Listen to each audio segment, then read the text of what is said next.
Watch The Atheist Experience live Sundays at 4:30 p.m. Central. Visit tiny.cc/YTAXP and call into the show at 512-991-9242 or connect to the show online at tiny.cc/callaxp. It's time to get sexy on Secular Sexuality.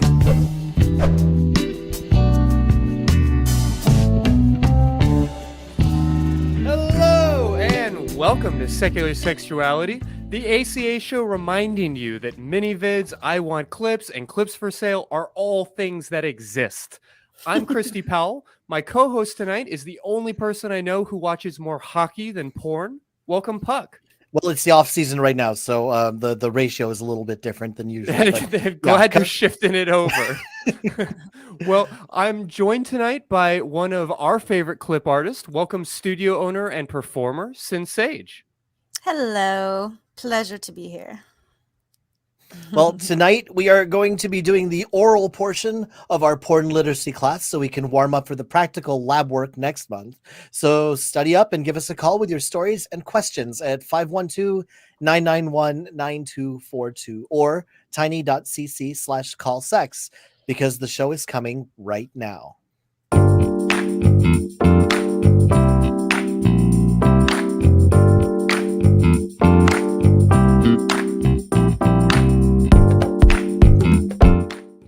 Yeah, love that new clip because we are starting out this week, as we will every week, with what's turning us on this week. Puck, buddy, thank you so much for being here. What's turning you on this week? Well, I because of the last couple of appearances I made, I was reminded of one of the books that started me on my journey of being a dom. The book is called The Loving Dominant by John Warren, and it will talk about a lot of misconceptions that people might have about being a dom, like prioritizing safety and prioritizing the needs of a submissive. It's not just a book for learning how to be a dom. Submissives can learn a lot out of this and learn what kind of dom to look for and how to establish a really good relationship with their partners. Love to hear it. Sounds great. I will make sure to have The Loving Dominant in the show notes for this episode. Sinn, what's got you turned on this week? Oh man, is it like turned on or turned off or made like angry insane? Horny maybe? Or... Yeah. There's just no way to pass over that this week has been sort of rocky and emotional for internet-based clip artist type sex worker folks due to OnlyFans. So, you know, that's pretty much like heavy on my mind. Yeah, absolutely. Well, let's jump right into it then and talk about it. If you are watching this live, it is Thursday, the 26th of August. We just found out yesterday, after finding out the previous Thursday that OnlyFans was going to ban explicit content beginning in October, that they have now reversed course.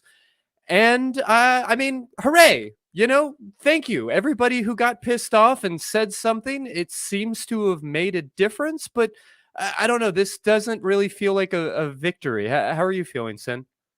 You nailed it for sure. I didn't even realize it had been a full week. That's crazy to me because, yeah, I was just kind of like, wow, maybe 3 days went by and all of a sudden they're changing their mind. I guess it was a full week. But yeah, so definitely it doesn't feel like too much of a victory. And from what I can see from the community on Twitter, a lot of people are feeling the same way. But we got the initial letter.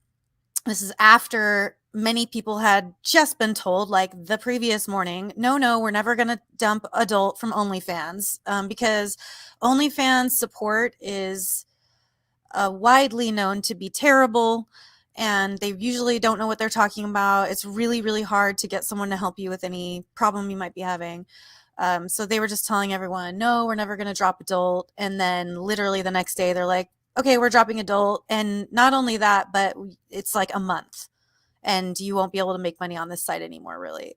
So that was huge because, in the pandemic, it kept so many people from getting kicked out of their homes, being able to feed themselves, feed their children, all kinds of stuff. I mean, and so that carried over as we're coming out of it, and it's just better money.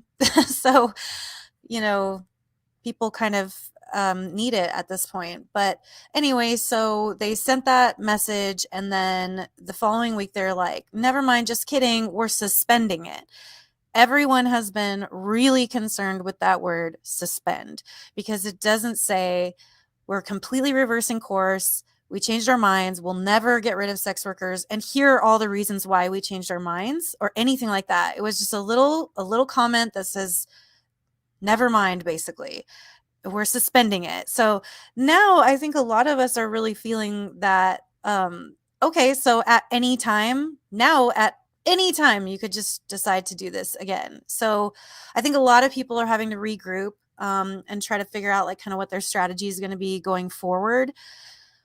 And it's almost like a double-edged sword kind of thing, because you know, I'm privileged in that I've been in the porn industry since 2003. So I had already built a career for myself. And then one of the first biggest changes was when Pornhub came around, and companies and studios weren't hiring as much, they weren't shooting as much and stuff like that. So then it was like, okay, well, what are we going to do to make a living? So I started camming a little bit, and then people started asking me for custom videos, bespoke porn, if you will. And I was like, I got to get my hands on a camera, and I got to get a light, and I got to figure out how to edit. So I did all those things and started making custom videos. So there was income that way. Then once I've been making these custom videos for years, it was like clips for sale, a clip store, ManyVids, a clip store. Now you have to sell your content on those clip stores. So by the time OnlyFans came around, I was like, well, I guess I'll sign up. You know, you can always have an extra income stream. I didn't have any expectations of it really getting to the point where it did over the course of the pandemic, where it shot up to being the biggest of all my revenue streams. So but the whole time, myself and other sort of veteran performers have been saying to people like, please don't rely on this. This can go at any time. Open a clip store. Everything that you've been posting on OnlyFans, you should put your watermark on it and post it and put it up for sale in these clip stores. Like, get other things going, because who knows when this will go away. And then when this happened, it was so many people were just like, this is it. This is all my income. This is all I have. Which, again, I'm very mad about. This is not okay. But at the same time, I hope people are taking this as sort of like a wake-up call that, you know, today it could be OnlyFans, tomorrow it could be one of the other streams that you use to make a living. So I can go on and on. This is just a much bigger picture. Sure. No, I know that everybody is feeling really vulnerable right now. Yeah. And I guess I'm interested, just from your advocacy work, in what the heart of the problem is here. I know initially a lot of people were blaming Visa MasterCard, and the Right. CEO of OnlyFans came out and said, no, it wasn't Visa MasterCard. We were fully in compliance with all of their stuff, and it definitely couldn't be that, which I don't know how much I'm buying that. He Right. kind of blamed some of the other financial partners and now says that that's been resolved, but Yeah. there's not a lot of transparency. I mean, how should we feel about what's Correct. causing this problem? Well, I mean, I think the cause of the problem just really goes back to the cause of so many problems in this world. And for me, that's religion. I think when you really break it down to its base level point, you're talking about people who are mad that there are people who are monetizing their sexuality. They're fine with you monetizing your labor and your body if you're like a construction worker or a mechanic. You know, when my husband was a mechanic at a diesel shop, and he paid crazy money to learn how to do this, and then he was making like $13 an hour, and where we were living, that was not enough money to be able to afford to live in an apartment anywhere. So, you know, for some reason that's okay to destroy his back, need surgery, Yeah. all this stuff. I mean, I know masseuses that have like more pain in their bodies and in their hands and these other things than any of the porn performers that I work with. Yeah. So, you know, that's labor is labor. And they just don't like it that you're using your sexuality to make money. And I think that that's the bottom line whereas they're using trafficking, protect the children, all of this stuff is like, well, everyone agrees with that, right? Everyone agrees It's cheap trafficking is political bad. points to say, we're going to protect the children, because then if you vote against it, then you don't want to protect the children. Are you saying you don't want to protect children? Like, I mean, it's just that's what they're using. So, and then, I mean, you got to do like some deeper research on this stuff, because it's not just that Visa and MasterCard said, we're no longer going to allow Pornhub to use our services, and we're no longer going to allow this, that, and the other. It's that this dude who had a ton of influence, like this one person who has a ton of influence because he's some like hedge fund manager or some, crazy billionaire. And he got it in his head, what if that was my daughter getting revenge porned on Pornhub or whatever? So rather than being like, okay, let's just make sure that we've got ID uploads and model releases,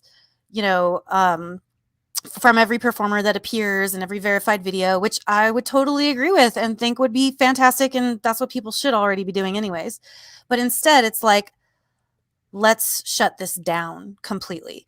And because this one freaking guy had that much influence and he is friends with the CEO of MasterCard, he talked to that guy, the CEO of MasterCard, and CEO of MasterCard was like, don't worry, we'll take care of it. So then they decided, if you want to use our services on an adult site, you have to do ... right? So then CEO of MasterCard or some spokesperson for MasterCard was like, we didn't tell OnlyFans to shut down. They did that on their own decision. Well, it appears to be that OnlyFans was like, oh, doing ... for every person, every clip means we'd have to hire so many more people that we wouldn't be making the profit that we want to make. So we're just going to instead just kick all sex workers off the platform that they built. So there's some guy at the top of that chain who's making billions of dollars off of our labor, and then making decisions like, you know what, I've made my billion, so you guys can basically fuck off. That's definitely how it feels.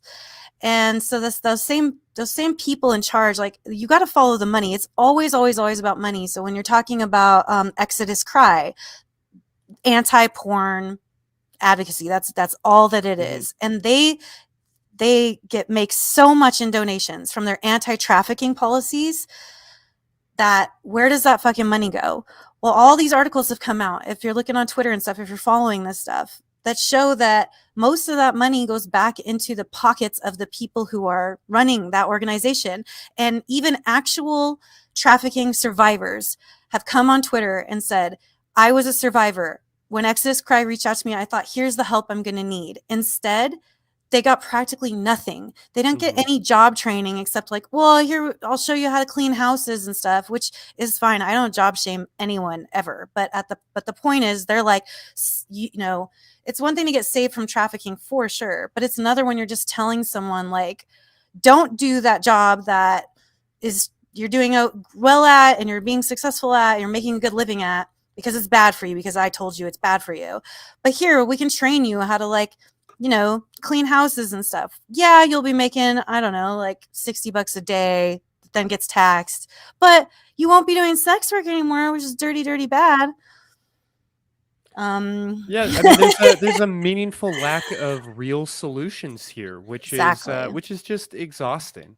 We're just ignoring the real solutions. Well, where I'm coming from is like, I'm not strongly affected by this, right? Like a non-substantial portion of my income comes from sex work, and so to me, I have the luxury of looking at this as just an academic curiosity and raising my eyebrow and saying, oh, this is interesting. But I know that there are other people who are much more meaningfully involved. As a person who's not really involved in it, what can I do to start researching, and what kind of advocacy can I do as a complete layperson? Where do I even get started? A well-meaning, well-intentioned person, where should they go to try to help out? Absolutely. So there is Swap Behind Bars, SWOP Behind Bars is a Twitter account. It is sex worker advocacy. We also here in Vegas have a mutual aid fund, is Sex Worker Mutual Aid. That is something you can also follow on Twitter. You can Google all this stuff and find these places. And I'd say follow these accounts and make donations. for sure. But for me, that's like where I'm finding all this information, is following sex workers on Twitter, paying attention to what they have to say, looking at the links that they're posting, because there's so much being posted. There's even ties with this the CEO of MasterCard, who basically made the buddy that made this decision, that told him to make this decision. His wife accepted money from Jeffrey Epstein. So, I mean, this is the stuff that's just like, it's out there and it's on the internet. And Twitter is basically the best tool that I've found for this stuff. So that's what I'd say to start for sure, is just like actually listen to sex workers. And I think one of the things that's interesting about OnlyFans is, you were talking about things like the pandemic, which made it more common for people to look at sex work as a way of making income. Yeah. And so it got more popularized, and maybe because it was more mainstream, something like this hits the news. But certainly this can't be the only time, or OnlyFans is not the only site that might in the future say something like, well, we're not going to have this kind of content on our site anymore. So it's interesting that it's in the news now. But you talked about diversifying, and talked about how know which site is going to be next. You really don't. So. And I mean, that's the thing here, is that what's happened, and this is the strategy from those anti-porn under the guise of anti-trafficking groups, Sure. is that they tried to go via the government as much as they could, but they kept bumping up against that free speech issue, that pesky thing. And so they were like, how can we damn Constitution. Fucking Constitution. So how can we control this? What's the other way that we can control this? The credit card companies. If we can convince all the credit card companies that it's not just consensual porn that's being created and uploaded to these sites, but it's rape and it's trafficking and it's all this stuff, and convince them. See also financial liability is what we're really talking about here when it comes to the perspective of those payment processors, because there are only so many different ways that we can say it. The truth is, even one person being exploited sexually in these ways is disgusting and terrible. And there are potential solutions to some of these problems. There are things that we can be doing. And none of this that we've been talking about has anything to do with anything that's actually useful in seeing change. Exactly. Here. It's like throwing the baby out with the bathwater or whatever, just, well, there's one or two bad players out of the millions of people who use this, so we're just going to shut the whole thing down. Yeah. So that was their strategy, like go after the credit cards. And if Visa and MasterCard, I mean, they're global. You can't, like, I couldn't move to New Zealand where sex work is totally legal and then have my OnlyFans if that were the case still, or, if they decide to shut down. It's like Visa, MasterCard's everywhere. So it's not just an American issue only, and sure. Well, that's their strategy. For all of the important advocacy work that needs to happen here, I want to just continue to stress that one of the most basic and fundamental things that people can be doing, that consumers can be doing to see change here, is to actually pay for your porn, to 100%. participate in the economics of porn, to make sure that sex workers are still receiving payment. So to that end, are you planning to continue to be on OnlyFans? Should other performers who are watching this, or for consumers, should we be continuing to use OnlyFans and let them participate in these economics?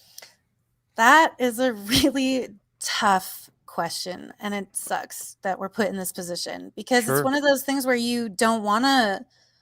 You want to vote with your wallet or whatever, right? And you want to be like, well, OnlyFans is treating its creators this way, so let's stop using OnlyFans. But the thing is like, we're still using it. And so since they made this announcement, like, I've lost a couple dozen subscribers. And I'm blaming that a lot more on the fact that subscribers were like, either, well, fuck OnlyFans, I'll find her somewhere else, or oh, she's just going to shut her account down anyway, so I'm just going to cancel my subscription or whatever, and it's just, that was the bad move to make. So, I saw some people advocating OnlyFans on Twitter saying, oh, cool. So are you going to pay us that 20% that you took, or give us 100% payout for the next 3 months to make up for the fact that we've all lost work and money and subscribers due to your decision and then the backpedaling of it? Like, you're just basically jerking us around, and this is our real life income. This is what we need to continue to survive. So for me, I tried, even at the beginning of this whole thing a week ago, I was trying really hard to not panic because everyone was freaking out. And I was just like, okay, let's let some more news come out. Let's see what happens. I'm not going to be like, all right, fuck OnlyFans, I'm jumping to a new platform.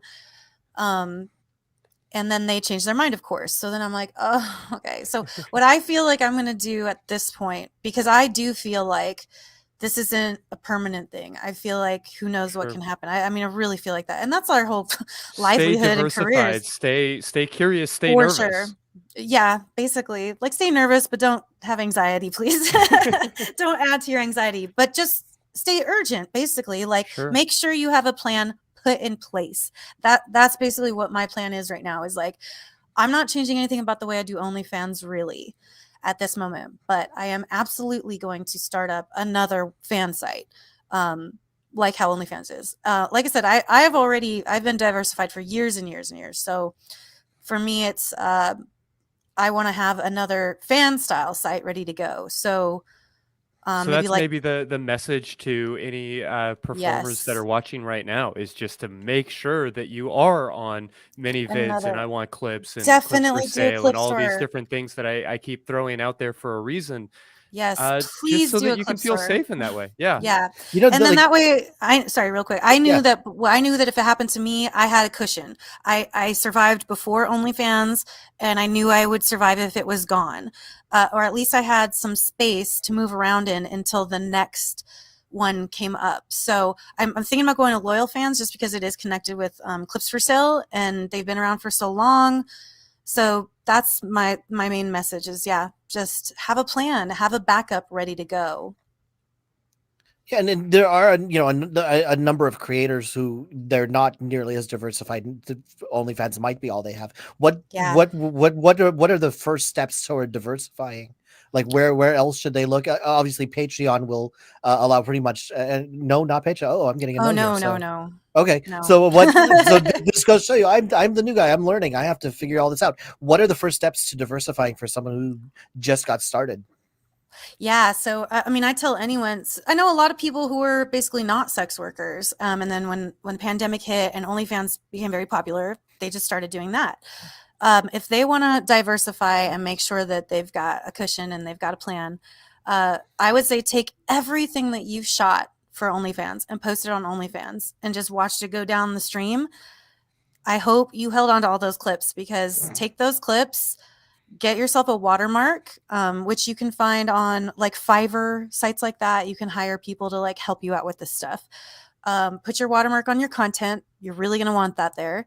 And then open a ManyVids store. Like, it's all you got to do is manyvids.com, sign up to be a model, like do a Clips for Sale store, and then the same way you upload to OnlyFans, put your clips up there and put a price down, and then you've got that going. And the thing about stuff like that, and even with OnlyFans, I've seen a lot of people who were like, oh, I started posting and I've been doing it for a full week and I haven't even made $1,000 yet. And I was like, Jesus Christ. I'm like, I am a pretty well-known porn star that's been around for a super long time. When I started my OnlyFans, I didn't even make $1,000 the first month. Like, you can't just expect that you start an OnlyFans and now you're going to have thousands of dollars every month. It doesn't work that way. So it's the same thing with the clip stores. You make a clip store, you start posting, you got to market yourself as much as you possibly can in all the places you're allowed to. And then you just have to wait, and you have to keep feeding it. You have to keep putting the content in. You do it on a regular schedule. The more regular you are, the more you'll notice your income starting to grow. But I mean, it probably took me a couple of years of posting to my ManyVids and my Clips for Sale, and a couple of years of doing custom videos before it picked up enough steam to really be generating like a decent amount of income. So that's my other thing, is stick with it. Don't give up. Like, don't give up after a week that you've only made a couple $100. Like, it's just, you have to invest your time and your energy. And that's what I did. I just spent years doing that. So that's what you got to do. Yeah. Well, I mean, to that end, what led you to wanting to work in porn in the first place? I mean, how did you even find yourself at this stage in your journey where you are balancing all of these different storefronts in this like really convoluted, very treacherous sort of business? It is very treacherous, but there's something about me. I just always knew this is what I wanted. Like from a pretty young age, like I've always been on stage and in front of cameras. Like all growing up, I was show choir, singing, dancing. I was in theater every single year. Every time I could do a play from the time I was probably 6 years old. I've got performance in me, and I knew that I was just kind of a sexual person too. And I just was like, this is the thing for me. I liked, when I was a kid, when I was younger and my family would leave the house and I was like, yes, I'm going to be naked. This is my naked time, and even though I was just running around my own house, that feeling was kind of somehow exhilarating. And so just all that stuff for me, it was just a part of like who I am. It's hard to really describe. But so you always wanted to be on stage and you always wanted to be naked. Yeah. I'm wondering who's watching this right now going like, oh man, yeah, I did not know that about myself, but now that I'm asking myself these questions, oops. Yeah. And man, I even remember I went to a Rocky Horror Picture Show when I was probably, I was in high school, and they had this part at the end where they brought some of us up on stage and were like flogging us with a flogger, and the whole audience was watching, and I was just having like the thrill of my lifetime. And it wasn't even necessarily like a sexual thrill. It was just like a fucking amazing thrill. And I was like, this is for me. Yes, yes, yes, yes. So I started stripping pretty much when I was 19. And I loved being on stage, and, the money just changed my life. And and I already knew I wanted to get into porn. So I just started taking like little steps towards that.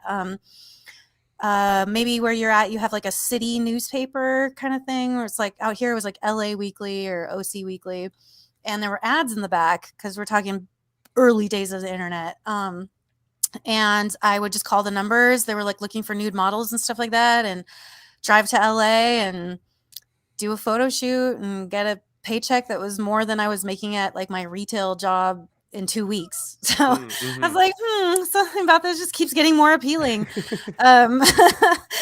And yeah, it just, it all just kind of snowballed from there around 2000.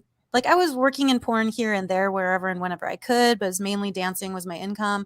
And then I just met the right people at the right AVN convention and worked for them, and then met other people through them. And so I was lucky, also again privileged, that I never had to have an agent. I just kind of met the right people and started doing the right kinds of scenes, and then getting hired more often. And I just sort of built myself up that way. And then when it comes to all the different clip stores and stuff, for me, that, like I said, that came when the big sort of hit came with Pornhub. And talk a little bit about, if you would, just about those tube sites and how that has changed the landscape in the last 10 years. Yeah, so much. So people, I saw this great meme that was just like, all the new OnlyFans people were like little kittens following like this big cat that was strutting, and the big strutting cat, it was labeled like veteran sex workers. And it was just like, we've been through this so many times. Like we've watched the industry change, and the industry will continue to change. It will never go away. It will always just find ways to adapt. So even if that ends up being like, as an industry, we have to turn to Bitcoin or something, like, I don't know, but it will happen because people are going to keep consuming porn. But so when that happened, when Pornhub came out, and that was just like a massive blow to the industry, you had directors and producers that had been working in the industry for 20, 30 years at that point, and they were like getting ready to retire. They were driving nice cars. They were living in big houses. When the Pornhub hit came, they all moved to small apartments. They all started driving Toyotas. Like, I mean, I don't even know how to explain it to you. Like, it just took so much. It was such a massive hit that, you know, now you have a whole generation of people who are like, why are you paying for porn? You know, and it's like, how do you think this shit gets made? Like, it doesn't make any sense. So that was a huge hit. And when that happened, just, you know, I used to get bookings all the time to perform. And those phone calls just kind of stopped. And that was actually when like I said, I started to do some camming, but I actually went to school to be a massage therapist. So it's funny that you mentioned that, Christy, because I am like a licensed massage therapist too. I mean, it can tear up your body. It can. And it definitely depends on where you learned how to do massage. That's Sure. one thing for sure. But yes, it does, and it can. But like that's what labor does sometimes. You know? But yeah, so that was kind of like almost a moment of fear, and I was kind of like, I should know how to do something else. But it was around that same time too that people were asking me to make those bespoke porn videos, those customized videos, and I was just like, I've got to get my hands on a camera, and I got to figure this stuff out if I want to continue on in this industry, which I do, because this is who I am. Like, I am a sex worker at heart. This is just what I love. So that's what I did. I have. Did you have much of a relationship with porn before you got involved? I mean, if you started dancing at 19, what were your sort of experiences with, I guess, performance sexuality, if I can maybe label it that way? Yeah, performance sexuality. It's good. You know what? The funniest thing, I never watched porn. I never do still. Fair. All right. Like, so my experience with porn was just really hearing, you know, the name of Jenna Jameson. I was 18 when I started dating my ex, and he had a couple that he'd mentioned. And then I think we had gone to a porn star and bought a porn video store and bought a lesbian VHS tape and like watched that a couple of times. But that was pretty much it. To, like, know what that title was or be able to I'll tell you again. It was called I Love Lesbians 10. So it's part of a successful franchise. Oh, clearly. Very clearly, yes. And then I had read some books. I read a book called Strip City, and I read Jenna Jameson's you know, autobiography, ghostwritten by Neil Strauss. You know, that was cool, but neither of those things I felt were super accurate as to my experiences, which I should write a book too. I know I should. Okay. No, I gotta ask about this though. Because you said you didn't really watch a lot. How does one learn how to make good sex content? Like, I have to imagine that what makes for good sex and what makes a good sex scene are two very different things. So it's like a Venn diagram. Okay, yeah. That's what I would say. How does one go about learning how to have a good photo shoot or have a good video set? Well, those are two different things. Right. So, yeah, I mean, a photo shoot, that really experience, you learn poses. You have to gain a certain level of confidence. It's just practice. You just have to do it over and over and over and over again. But I think there's a lot of stuff that you kind of, you know, you have to have a little bit of going into it. You have to feel sexy. You have to know what feels sexy. You have to be confident. I think those things are really important. When it comes to a great sex scene, the crossover of just having good sex in real life, where I find that Venn diagram is like, I tell people, you know, if you want to have good sex, like, look in your partner's eyes. That's probably like one of my biggest complaints ever about sex with people is, and even, you know, in scenes, when I'm doing a scene with someone and I'm trying to like catch their eyes and get that eye contact going, because I know it can like stoke the fire. And even if it doesn't so much chemistry wise between me and the other partner in the scene, I know what it looks like when I'm looking at my partner. And visually for observers, it looks so intense and intimate and sexual. So that's like a big one I say is like eye contact. Also, especially on camera, when you're looking, like, let's say you're giving a blowjob, just like take a blowjob video, and have the person doing the blowjob like keep their eyes closed, and then have them open their eyes and look at you, and just notice the difference is massive. So just stuff like that, like those little things. And then I also feel like, having sex in real life with a partner, you don't want to have this shell around you, these walls built up of like insecurities and stuff. You want to just, it doesn't matter if you're never going to see this person again, like open yourself up to them for this experience, and it's just going to be better. And so I feel like there's a lot just intuitively when you start in porn that I kind of just hope it's hard to say. Yeah. It would be different if I could coach someone sort of like one-on-one. And there's so many things that I would tell them to give tips, but there's got to be some stuff that you just bring to the table already, that you just kind of already have in you. And that is, like I said, that is performance somewhat, and that's not, that's the thing too, is like, you don't want to emulate what you've seen in a lot of porn. You know what I mean? Yeah, make it your own, right? Yes, yeah. And then girls come on set and they're like, instead of that, yeah. Yeah, they're like, oh, fuck yeah, yes, just like that. It's like, no, that's how you get demonetized. Don't do that. Well, we've been going over. My bad. We have a ton more questions we can go through, but this is a call-in show, so if anybody has any questions for Sinn Sage or anybody else on the panel, please give us a call. Number of 512-991-9242. And let's take a moment now to just take a look at what's been going on around the ACA all week. I love this part.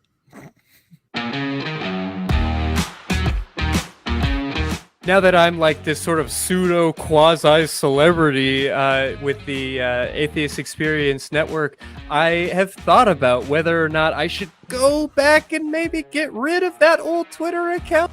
I really like the idea of a Victorian girl just like coming back from the dead just to say that you're cute. I think that's great. We have one Xenia Ovchinikova. She is suing McDonald's for 1,000 rubles, which is about $13. The fact that you think you can sidestep the rigorous standards we apply in science because it suits your presumption in the first place is not my problem. It's not working. In fact, you're only hardening my heart, much like God hardened the Pharaoh's heart. And I don't want a calcified heart. I'm going to need it later.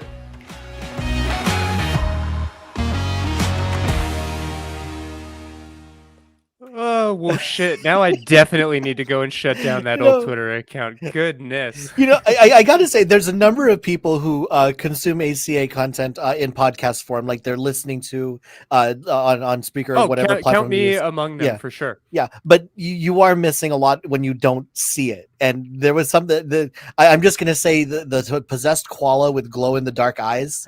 That's one of those things that you miss. And there's something else also in Sinn Sage's background. That's a lovely musculoskeletal poster that you have up there. Oh my gosh. Thank you. I love that poster. I usually keep it in the room where I do massage, but we brought it out for a video prop. But I love anatomy. That was like one of the coolest classes I took in massage school. So if I could ask really quick about something else that you said earlier, how you said you were a performer and you loved the energy of being on stage and having eyes on you. How do you take that energy and apply it to when it's just you and a camera or just you and a camera crew? Like, how do you keep that exhibitionist energy going? Oh, yeah. I mean, a camera might be held only by one person, but it's going to be seen by, however many people end up seeing it. So I think that's probably part of the energy is what I'm thinking. Yeah. Just I can only imagine what that feels like. Just making the transition from doing this show in a studio where we had, maybe a few people in the audience and at least the opportunity to have that chemistry with the person sitting next to you, to then all of a sudden COVID hitting and doing this from home and just being sort of like, okay, it's just me in an empty void. Just Okay, I'm gonna assume that this camera's connected to something and that there are people out there who are connecting with this content. It is a little different. Yeah, there's a difference for sure. But I mean, when I started, I was mainly doing in the early days. It was mainly bigger sets with crews and stuff like that. But I always did clip work too for other directors, even then. So it's so there's lots of times where it's just one camera person and me on the other end, and but yeah, to me, it's still performance even without a live audience, and so I still have that energy, and it's good. I'm glad that we've all been able to do these things still. Like if we were in that plague from 100 years ago, Yeah, we wouldn't be able to have any connections at all like this. So. No, fair to say it's definitely better than nothing, and I don't want to be dismissive of that. And there are a lot of benefits to it too. I mean, I had been doing online counseling before the pandemic even hit. At the same time, while I want to like enjoy that we have these tools and this opportunity, I know this is a bit of a digression, but I really just want to remind the audience that this is not normal life. And even as we like adjust to it and adapt to it, there's something very strange about it. And so if you are struggling with your mental health or these different things, it's worth being curious about that piece of it and what the value of face-to-face connections and some of these other things might include. Big time. Yeah, putting all that aside, though, I'm fascinated to hear, I guess, about your process, if I can call it that. As Puck was asking you about the energy of connecting with the camera and everything else, it makes me really curious. Just what inspires you about porn? Like, what gets you excited as a creator, as a performer, as a creative? Oh yeah, so for me, like the most exciting times are when I'm presented with a project that is very creative, that I get to play some type of character and almost even solve a problem of like, how are we going to portray this? So an example is that I did a custom video a couple weeks ago where I was like a nerdy scientist type, and then I took a serum and it turned me into a total like sex pot, like transformed me. And so it was like, oh, cool, I get to play this nerdy character and have fun with that. And then on the editing program, okay, my husband does that, and it's like, he made it, and I was like, but I kind of want it to look like this. So how are we going to make it do that? To me, like that's a fun project. Mm-hmm. But when it comes to doing more just, traditional porn scenes and stuff like that, I mean, I'm fired up to normalize this. That's probably like the biggest thing for me is just, I'm passionate about showing people that, there's no shame. They shouldn't feel any guilt about having a sexuality and having sexual desires, and then like being who they are. I'm such an LGBTQ, advocate, and I am queer. And so I'm blessed to have like the fans that I do, because it's a lot of women coming to me saying, I felt bad for being gay for so many years, or I feel bad about my body for so many years, or whatever the thing is. It gives me, I have all these opportunities to try to inspire people. And I will say that's my number one. Like my purpose in life is to inspire. So whether it's to really be yourself, or whether it's to, grab control of your life and the things you want to do in it and the sex you want to have, to take those risks as far as trying to get those things you want, and not hear these voices telling you it's bad or it's wrong, like to be inspired to live your life before it's too late. And I know that I've done that only because I have so many people that have told me that. So that's probably that is the most fulfilling part of my job for sure. So as much as you talk about how passionate you are about it and what does for you, whatever happens when you get on set and there's a lot of people there who are ready to go, and for some reason you're just not feeling it, it's just not a good day for you or for any of the other performers, do you just muscle through it as best you can? Do you call it off and say, let's try again another time? What happens when the performers aren't into it? If you show up on set to a professional set, you're going to do your job. That's it. So maybe I'm lucky because I almost could never have that problem. Like when I get to a set and there's a girl there who's I'm going to have sex with, and I'm going to be treated well by everyone on set, and like I'm just excited, like, because for me too, a big part of it, like especially in the early days, every time I went to a set and I'm like, good God, like we're making a movie, like I'm a movie star. This is legit. I mean, that's the thing I think a lot of people get wrong about porn too. They must think that we're all shooting it in basements with like sleazy, sweaty dudes with chains around their necks smoking cigars or some shit. I don't know, but that is so far from what it is. Like it's very professional. Not just studio apartments.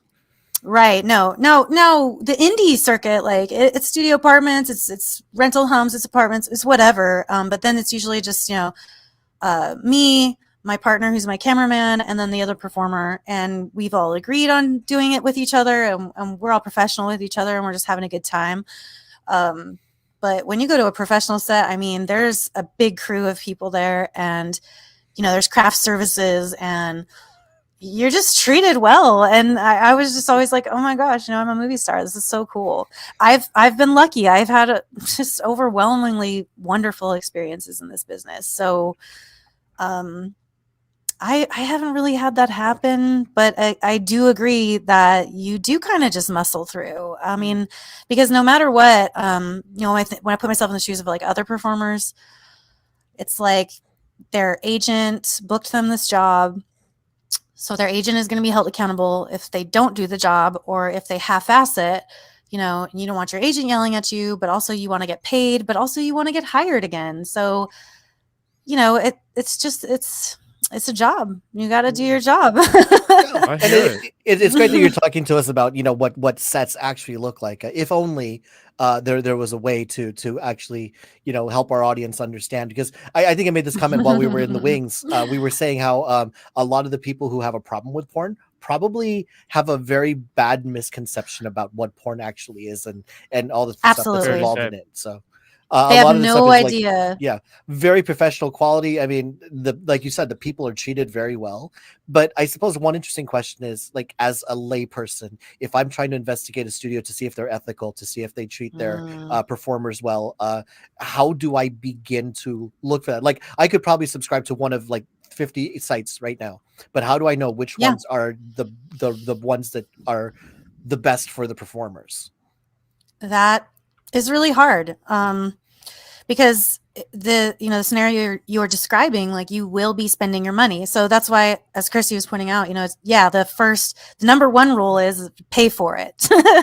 So you're doing something ethical no matter what by paying for it, right? But I do feel like by and large things are pretty ethical, especially if it's like a mainstream company. They're paying their performers, they're treating them well on set. But as in any job, like, there's just no, or any, sector, there's no way of getting 100% guarantee that every person on set is going to behave the way as they should. Any boss can be an asshole. Right. Any boss can pull you into the office and grab your ass or whatever, or do worse. And that happens, we've had directors or certain people get called out. There's usually a big Twitter thing, and then they get pushed out and people stop working with them or stop hiring them to direct and stuff like that. So, but the point is how can a consumer like, is there like a better business bureau for porn studios anywhere that someone can go and like find out? No, there isn't. So the best way maybe it would be to like talk to the performers as personally as possible and see who they have a relationship with. Yeah, which is, again, it's that Twitter thing. I mean, find the people that you like, their names, follow them on Twitter, follow them on Instagram, and their OnlyFans. That's honestly the best thing you can do, because then you're supporting the artist directly. You're supporting the person you want to support most, and that makes the biggest difference to us.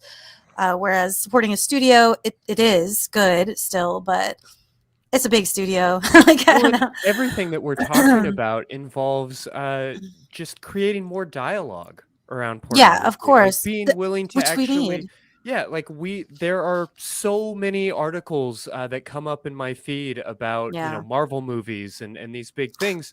And, if anybody does anything out of line, it gets noticed, it gets called out. And if we are engaging in the dialogue of porn as well as the economics of it, being willing to like publicly follow a porn performer on your Twitter account and these kinds of things, instead of keeping porn and sex in general in some sort of like dark closet in the back of our bedroom, so to speak. I think that philosophy is so crucial here. And it's why we've been sitting here for an hour talking about porn, which I know has no doubt turned off plenty of viewers. And I get it. And I want to be sensitive to that, while also saying that like this stuff matters and it's worthwhile to be a part of it. So to that end, I know we have some calls waiting, and so I want to make sure to get let Puck pull one up here in just a minute. But before he does, Sinn, I know we talked a lot about your boundaries and ethical practices and things like that last time you were here. I want to make sure to put that episode in front of a lot of our viewers for anybody who missed it. But real quickly, I just wanted to check in and see if you had any particular tips that you might recommend for other performers who are considering this, who are new to this. Oh yeah, I mean, just so many. Okay, so if you're new to porn, I think you should just be very wary about who you work with. Just because somebody hits you up on ManyVids or on Twitter and it looks like a performer and they're like, let's shoot together, do your research, vet them, ask around, say, who else have you worked with, and then contact those people. If they say, oh, I don't have anyone to give you for that, then don't work with them. Same thing with like, even if you're gonna get an agent, be careful who you pick as an agent because they're terrible. And so make sure you try to go with like a reputable place if they'll have you, or which means you got to know the reputation. Like, I mean, just be part of the conversation, be part of the community. It's that, yeah. Be part of the conversation. Get on Twitter, start following other sex workers, ask us questions. Because I can say as a veteran, like when somebody does hit me up and says, oh, can I get some tips? Or do you know about this person? I am so overjoyed with the happiness to help them. Like, I want to help them. I had to, step through a lot of this shit on my own. I didn't have anyone I could ask about it. So I just had to learn everything myself. And if I can help someone kind of skip forward past that, I want to so badly. They had like a advocacy thing set up with the union, the pseudo union that we kind of had for a little while. And I was so excited to be a mentor. It was like mentors matched with mentees. And I was so excited to do this and help a newer performer. And then, she just never got in touch with me and we never had a meeting. And I was just like, damn it. And the whole thing just kind of fell apart. But, I'll just say it right here. Anybody who is already in and you need help and guidance, like, I am so more than happy to help. But I know a lot of performers feel the same way. So the porn you watch, take note of the names and find us on Twitter and just talk to us and ask us. Like, that is probably the best thing you can do. Well, we do have a hell of an offer. Yeah, we do have a call now that kind of picks up on something that we were talking about earlier. So if it's all right, I'll go ahead and bring them on. Yeah. Tairo, you're on with Puck, Christy, and Sinn Sage. Hello, hi. I'm really self-conscious about how my voice sounds. I sound pubescent. Anyhow, hello, hi. Hey, if we could talk you into turning down the YouTube feed that in the background, though, we're hearing a bit of an echo. Oh yeah, I paused it and I'm just gonna focus on the call. Okay, that's perfect. Thank you. Your voice is awesome. What did you have for us? Speakers off. Great. So, questions. I guess my first question would be, I came in right when you're talking about the whole controversy with OnlyFans, et cetera.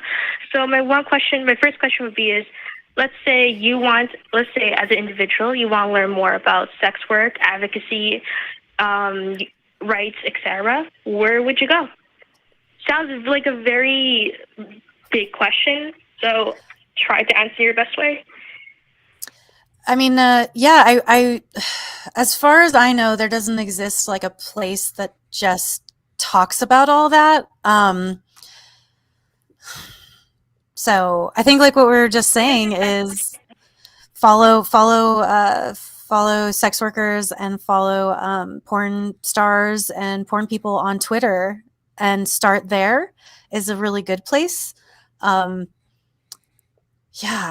What do you guys think? There are definitely some great advocacy groups. I mean, you already mentioned to us the global network of sex work, and we'll have some links and things to that in the show notes. I think a big part of it is watching shows like this, listening to performers. Like when we speak to sex workers of a number of different stripes, listen to what they're saying, vote the way that they're voting, be interested and worried about the things that they're interested and worried about. All right. That's a really good answer. Actually, sorry, that's a really good answer, and I'm really helpful that you're able to answer that very big question. So I guess another question I have questions, but I usually do anyway. So my question is, let's say that you were a sex worker of some sort, and then somewhere along, you talked about this earlier, somewhere along the way you get, there's like abuse of power, et cetera, where some harm came some way. And obviously you said something about how like Twitter works, but like how does that work, at least in the States really? How do you advocate that you were abused in some way in your job, but you're a sex worker? So there's a lot of discrimination across that. Yeah, and that's one of the biggest problems with sex work being practically illegal in this country, for sure. Because when abuses do happen, it's like you can go to the police, but they're garbage anyway, especially if you're a sex worker. So yeah, there are like existing laws on the books to protect you just the same way there are in every other industry. But are they appropriately applied? Like, are they are those protections actually available to sex workers? Is a really valid question. In some way. Yeah, I mean, it's all under the umbrella for sure. So what I would say too is, I forgot to mention, there is a place called Free Speech Coalition, FSC. FSC is our main advocacy. So I'm absolutely sure they have a website. I would say try look up Free Speech Coalition first. Yeah, freespeechcoalition.com. And again, that'll be in the show notes for this episode. Yeah, and so what they do is, like, when there's a test that has popped for something, for, like, we just had a performer, somebody tested positive for HIV. So FSC contacts every single performer in the industry and sends an email saying, we've got a production hold until we clear everybody and we know that everyone's safe. And so they do that. If there was some kind of an abuse on set, if you have an agent, you should be able to go to your agent. But like I said, a lot of them are crap. So I would go directly to FSC, the Free Speech Coalition, and I would tell them this happened, and then you can get a press release and it'll probably come out. And it's almost like a trial by your peers kind of thing. So it depends on like what kind of justice you're trying to seek. But if your main issue is to make sure that other performers stay away from this person or this company or whatever, those are the routes that I would definitely take. All right. And then my last question would be, is like, okay, you probably talked about this conversation a couple times before, maybe not, who knows. But let's say magical world, human rights exist, and sex work of sorts was delegalized. So essentially, like, you can't get arrested for doing sex work, and it's appropriate, right? So, like, if you were to, like, pay your rent with your money for where you live, it won't be considered a brothel, because that's what happens here in Canada. Like, if you pay money with your sex work, the place of living could be considered a brothel or something, or a sex place, and then it could be arrested. So, like, wow. we know how like laws in like concerning sex work can be very loopholey and very vague. So in your magical world where it wasn't like that, what were some laws you focus on, like unionizations and shit? What would I focus on, sort of like socially, if sex work was accepted? Is that kind of what you're asking? Yeah, but also like legal support, like full, real legal support, where like companies and others can like not negatively affect the lives of sex workers. I mean, I might retire from this show if we ever hit that type of wonderful utopia and my work here was done and I could just sort of like walk off. But no, Sinn, I am actually really curious about your answer. Yeah, absolutely. No, I think that in that world, which would be a dream, there would also be a system set up. You know, we would have. We wouldn't even need like an advocacy group or whatever. It would just be kind of like the organization of porn stars, and we would have a union, and we would be able to get health insurance, and so we would have an accountability sector or something, you know, branch that it was like you can go and report stuff to this branch, and it would all just be above board, and you know, they would be accountants would be coming to us begging us to let them do our taxes, and banks would be like, please bank with us, you know, and so just there'd be no stigma, and so there'd be like the, you know, the internal office of affairs for porn stars and sex work, like that would be a nice. That'd be pretty cool. I'm gonna fall asleep dreaming about that fantasy. Hey Tairo, I do have a resource for you. This time last week, if somebody talked to me about the FSC, I would have assumed they were talking about the Forestry Stewardship Council. But because Sinn Sage suggested following some of your favorite performers, there are a number of people, performers on TikTok who like talking about behind the scenes industry secrets, and that's how I found out about the filming freeze, right? Especially if you can look up the TikTok of Allison Ray. She gives a lot of these behind the scenes and talks even a little bit about advocacy. So that's another example of the kind of people that you can follow, because if you really want to know how to help people, ask the people who need the help and see where they're leading you. Yes, exactly. That's the most important thing. Okay, this is really pleasant. Thank you so much. I got some pretty good answers, and I think like asking the last question sounds a little bit more positive as well. And so I'm happy that I was somehow sneak that to the conversation, that energy. No, and that's one thing that I, like whenever I go on a show, I want to not just like have the good conversations here, but have models of how to have good conversations. So the next person you talk to, you're going to be able to talk to in this way and say, these are the resources I found, and it just spreads from here. So thank you very much for your call. Yeah. All right, thank you so much. You guys have a good time talking. I'll be watching. It sounds weird saying it, but yeah, I would. Have a good night. Thank you. Hey, Bye. Bye.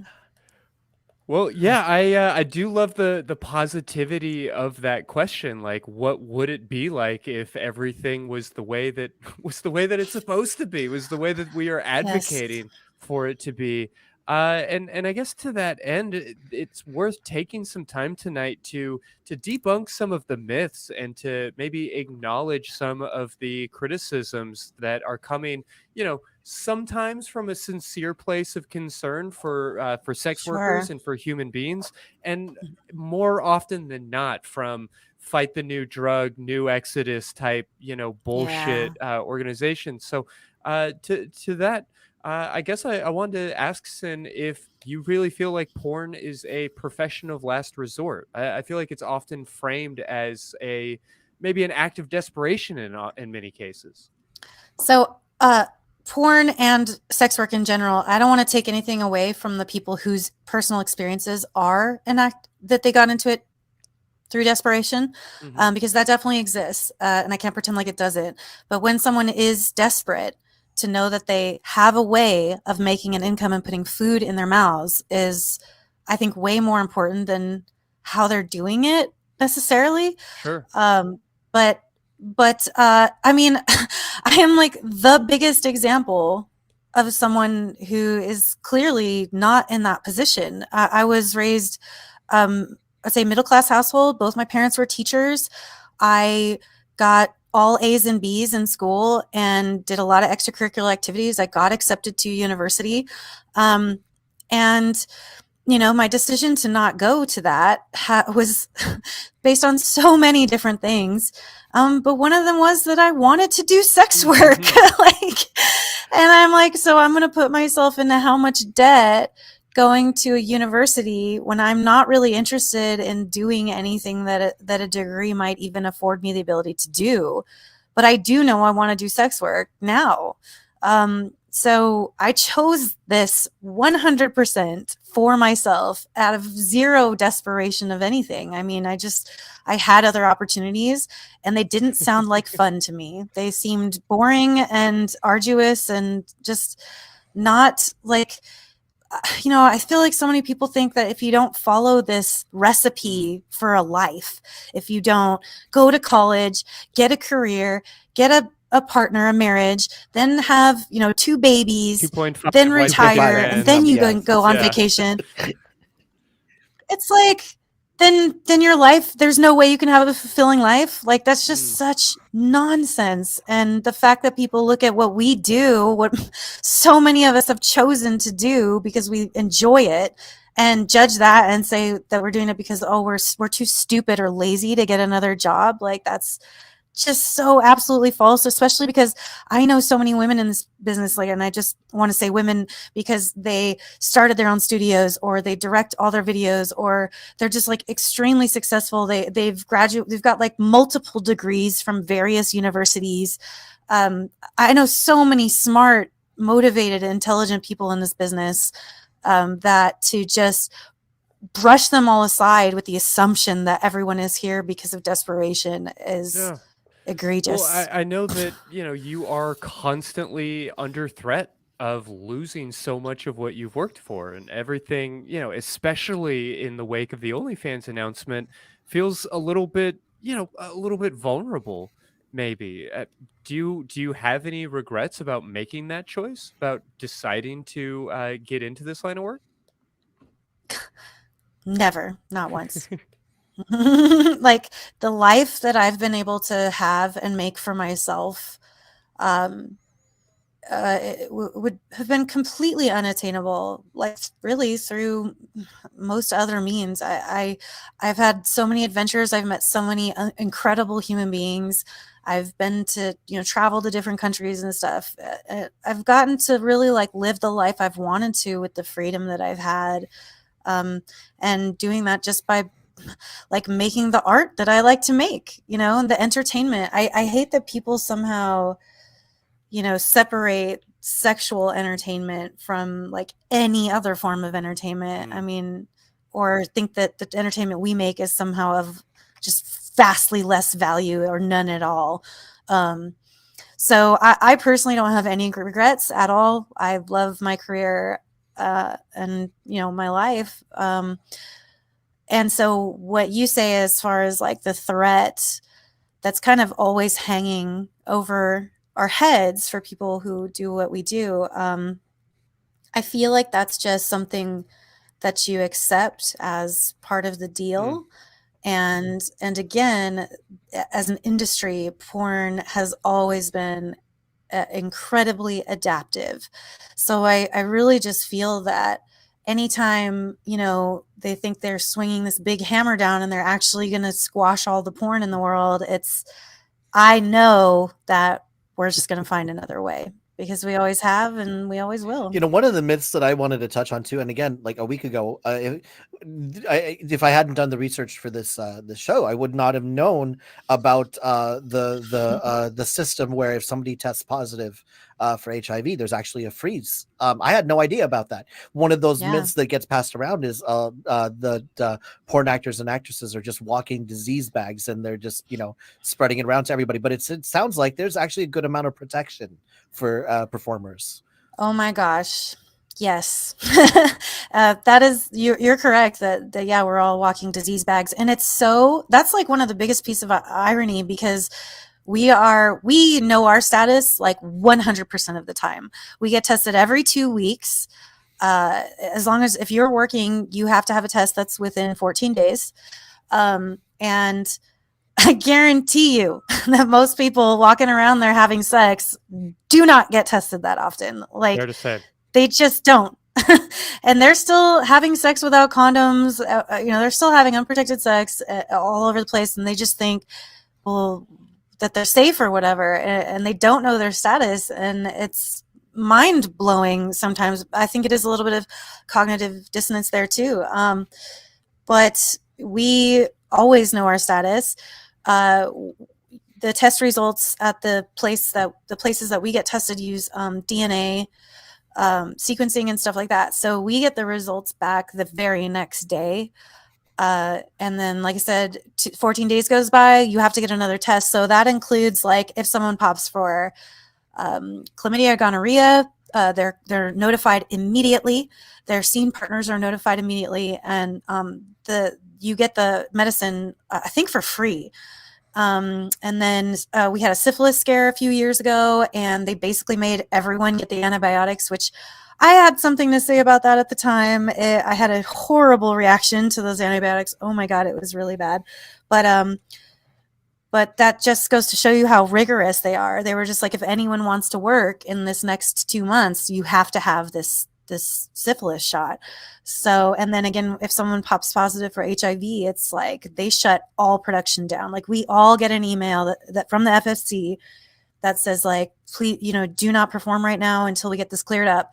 They are able to trace everyone and get it cleared up, and then we're safe to perform again. So it's a professional system. It's the best risk management that anyone could hope for when it comes to having sex with other human beings. Yeah, I mean, I'm thinking about so many jobs that I've had that have been, I mean, working in restaurants, you would be shocked at how many people are expected to come into work sick, how many people are serving food and infecting their coworkers and everything else.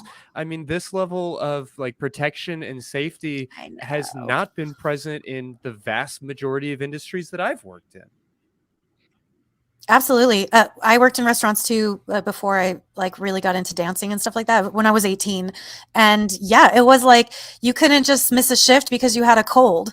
Like, if you got a cold, you had to, like, and there was no one to cover your shift, guess what? You have to go to work. Yeah, well, not to mention, I mean, in order to make ends meet, you've got to do the job just to get paid. That's, I mean, we could go down this road and get into a lot of trouble because, man, there's so much to be looking at in our country right now with the virus and everything else. But I mean, that's something else that I wanted to point out. Like, when you are like me, who most of the work I do now is for myself. I make custom videos for my company. I do trades for my company. I'm producing content for myself. I am the means of production, and people don't like that. I've noticed. Well, I think it's incredibly impressive that you founded your own studio and gotten your own name out there in those ways, and obviously had a lot of success. We definitely detailed that a bit more last time we spoke with you, but it makes me curious about this kind of assumption that I think a lot of people have, that most performers are really struggling. That there's like this, sort of like Jenna Jameson super elite class where you're in the incredibly rich 1%, and then that everybody else is just kind of scraping the bottom of the barrel. I mean, how accurate is that understanding of this world? When you put that in the show notes, I loved that question because I never even heard it described like that or thought of it like that, but it totally is like that. So I mean, but just like class is in the rest of the world, I mean, we have it within our community as well, for sure. You've got Asa Akira and, like you said, the Jenna Jameson levels of porn stars who just exploded and got like mainstream celebrity status and probably make like $100,000 a month off their OnlyFans, which is astronomical. And sometimes I worry that, again, that people think like, oh, I make an OnlyFans and I'll be making, 20 grand, 50 grand, 80 grand a month or something. It's just not realistic. So, I would say I find myself in the middle class, but I feel like a lot of that is based on my history that I have been around for so long. And then there are many who are struggling and just have multiple roommates, just to get their bills paid. And that has a lot to do with all kinds of different disabilities, which is something that I think we had talked about before too. A lot of people do, so I know 3 different performers in the industry who have lupus. And when I mentioned that to one of my friends, she was like, that doesn't surprise me at all. Like, sex work is a place where people who have these kinds of disabilities can thrive and make a living with the disability. Yeah, so as we talk about OnlyFans and like the lack of safety and the vulnerability there, I don't know what a representative statistic would look like, but just myself having as a therapist this like small porthole into a number of people's lives. It seems like a lot of people who would otherwise struggle to hold down a 40-hour-a-week job are able to take advantage of that sort of like build your own schedule, build your own circumstance situation, and are able to find meaningful employment through these types of things that wouldn't otherwise be able to. Exactly. Meaningful employment nails it for sure. And that's just what's so huge about so many people vilifying us or dangling them the credit cards. It's just that so many people need this, and they want to be contributing tax-paying members of society, and this allows them a way to do that. So just to address another real quick rumor, especially it was going around a couple years ago, calling us all thoughts and stuff like that, and saying, "Oh, I reported you to the IRS," and I was like, cool. I gave them, X amount of money this year. Like, they're well aware of me. Yeah, I do. and I'm incorporated. And so, I pay my friggin' taxes, y'all. Like we all do. So, it sounds like there's a market for someone to help starting performers. It really does. Talk about the financial end of it and talk about the advertising end of it. It sounds like this is a place where somebody could step in and say, "Hey, I gotcha. Let me help you put together and market your first few productions." Yeah, and I'll say I recently just got a link from a friend, and he's like, "You can sign up to this and be an affiliate, and then send people here." So we, as porn stars, we always get these emails from guys, usually, sometimes girls. How can I get in the industry? I want to be in the industry. And I mean, it's just to the point where I just delete them now because I just can't even with it. Sure. So somebody started this site called getmeintoporn.com, and all I have to do is sign up with an affiliate thing. And so then anytime I get that, rather than just deleting the email, I go, "Oh yeah, right here, just go to this website." And if they sign up and pay for the service, then I get a kickback from that. So nice. I just, when I saw that, I was like, that is so amazing. But it's a little bit different than genuinely starting and just wanting, some advice, maybe not necessarily on how to build your own business and stuff, but how to navigate the industry really. But yeah, that's the business. You're right. Like, so I wanted to ask the one last, somewhat downer question, but I think it's an important question. Then we can end it on a high note, so we don't end by thinking about this. But how much say does a performer have in the industry as far as what they are willing to do and not do? Like, how much information do they get about a scene before they are committed to doing it? Okay. So first of all, a performer has 100% control over what they do with their own bodies. And that's the main thing that I think needs to be advocated much more.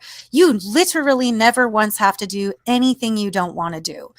But knowing those boundaries for yourself before you step on a set the first time is extremely important. Right. Because to be faced with a situation where you're in the middle of a scene and you're kind of feeling uncomfortable, but you haven't had enough time to think about what's going on to make a decision for yourself in that moment. So you just go with it and then you feel bad after. Those situations are bad for everybody involved. So it's really important to know what you're okay with, what you're not okay with. And those things can evolve and change all the time. One thing that has been put into place over the past few years are these performer, basically yes sheets sort of a thing, where they make you even sign a paper. So it's you realize you're here to do this kind of work, especially working for sites like kink.com. They've always had this. Are you okay with having this? These are all the things we have planned for this scene. You'll be whipped here. You'll be slapped here. You'll be, tied up in this way. Boy, girl sex. You will be come on. Yada yada. Like, you mark off what you're okay with, what you're not okay with. You have that conversation on set with your scene partner before the scene starts. So you can always say what you will or will not do. And the agent's job, if you do have one, is supposed to be to tell you everything that's going to happen to you on set, or everything that's going to happen on set, what's expected of you on set, and all that. I would say probably 9 times out of 10, they don't do their job, even though that's their job. So they're terrible. But so when you do know that, then you know what to expect. Or if you've worked for the company before, you pretty much know what to expect. But a lot of times these days, especially as this stuff gets more and more, I say it's just the more risk we have of losing the industry, the more intense directors and producers are about making sure that you're consenting to everything. So a lot of times they'll shoot you saying, yes, I'm okay with this. No, I'm not okay with that. Whatever. Or the director stands there with 2 performers and says, okay, you say what you're cool with and what you're not cool with. Now you say it back to them. Like, they just make sure these conversations are happening. So, and just because I've been around for so long, I do it myself. So I go on set and I'm just like, right before we start the scene, I'm like, okay, here's the things. Like, I'm not really into super intense fingering. Please don't do that. I don't like spit. Please don't spit in my face. Please don't slap my face. Everything else is cool. And like that's what the performer will say to me, whatever, so please don't do this. You can do this. I love this, so we have those kinds of questions of each other. And so, yeah, I mean, I think that what's really important for performers to know is that they have the ultimate say no matter what. And even if a director is being a total asshole and they're going to be mad at you, fuck them. Like, if you come to set, you said, I agreed to have sex with this person, and then they're trying to throw somebody else in, you have every fucking right to say no. And that even happened to me one time. And it was even a director who I liked as a person. I mean, and it was fine. Our relationship was fine afterwards, but it was like I was brought to set for a girl, like multi-girl orgy type of scene. And then he's like, maybe I'll just like throw myself into the scene too, and we'll do some boy girl stuff. And I was like, wait a minute, that's obviously not what I agreed to. And he's like, oh, well, you don't have to do anything with me. You just do stuff with the girls. And I'm like, at the time, it's different for me now. I've evolved. But at the time, I was like, well, I'm not going to like make out with a girl or eat her pussy that just had your dick in there. Do you see why I would not be okay with that? Like, yeah, and I just showed up on set and you decided to, and I was like, no, I'm not doing this. If you're going to be in the scene, I'm not doing it. And he paid me a kill fee and I left. So that's just, it's important for people to make sure that they take control. Yeah, good on you for themselves, modeling that. I actually really appreciate the studios that include that video piece as part of the production, because I think that it not only helps to dispel rumors and myths about the porn industry, but I think it also just models good consent. I mean, everything that you were describing is, yes, a part of how you do your job ethically and responsibly and safely, but it's also just how I feel like we should all be having good, safe, sane, consensual sex. Yes, 100%. Like, before you enter any, sexual encounter, you okay with all of these things I might want to do with you? Yes, absolutely. I'm not okay with this. Okay, cool. Let's have fun now. Just communication. Yeah. Well, goodness, there are so many more questions that I want to ask you, and I'm very, very excited to be able to meet in person and be able to talk about some of this on set as you are filming a production. So I would definitely encourage the audience to be on the lookout for that episode that we've got lined up for later this fall. But for tonight, before Puck takes us out for the evening, did you have any final words you want to leave with the audience about OnlyFans, about the ethics of the work that you're doing, or anything else that you feel like might be important to say before we head out for the night? Yeah, I just want to say again, like, pay attention to the performers and what they're saying. If you follow anyone on OnlyFans, please don't cancel your subscription just because of this. You know, we all really need your subscriptions now, kind of like more than ever. And hopefully we can find a new, better, more reliable, trustworthy kind of platform that actually supports us and, you know, actually acknowledges that we're a part of the platform. And, you know, and that so many creators that just like need that support so much. So just listen to what they're saying and go where they tell you to go, but stick with it for now. That'd be something I really want to say for sure. And you can always join mine, onlyfans.com/Sinn Sage. Yeah, let's get those links up on the screen if we can. Tell us, where else should people be looking for you?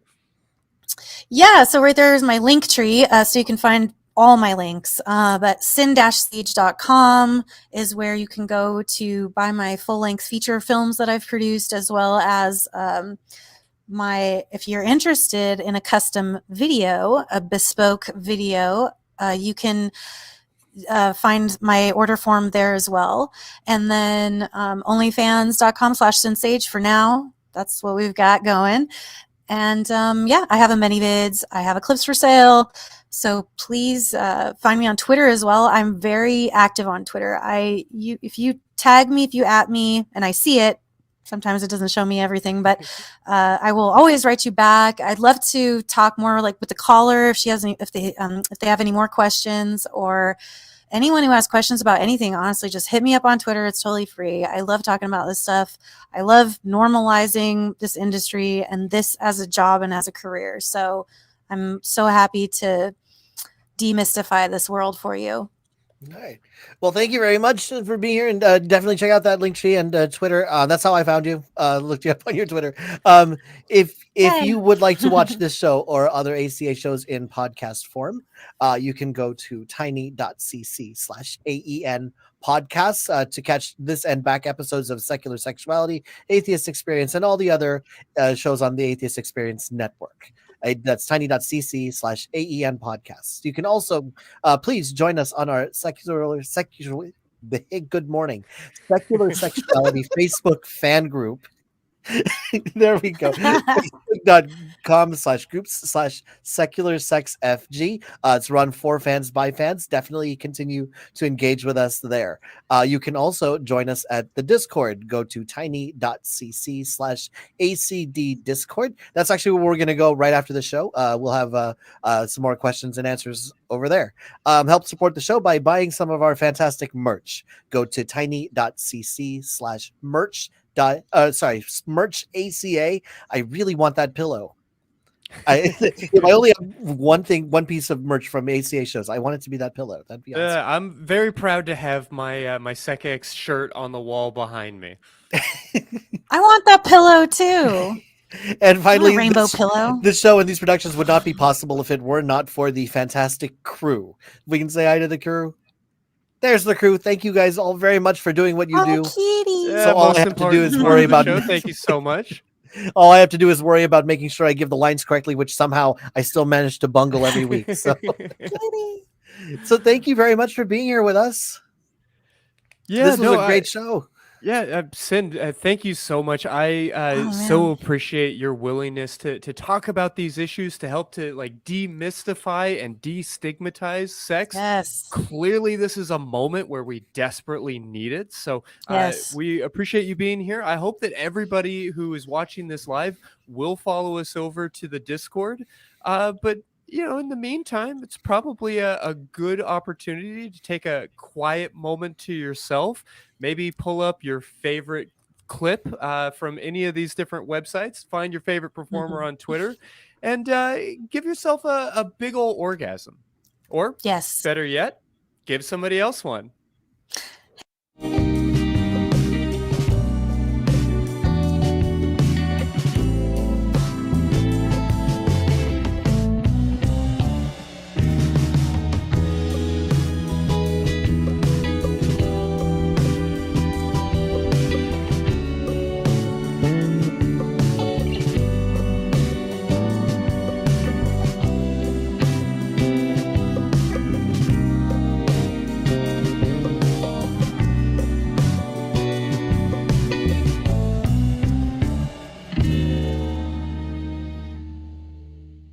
Watch The Atheist Experience live Sundays at 4:30 p.m. Central. Visit tiny.cc/YTAXP and call into the show at 512-991-9242 or connect to the show online at tiny.cc/callaxp.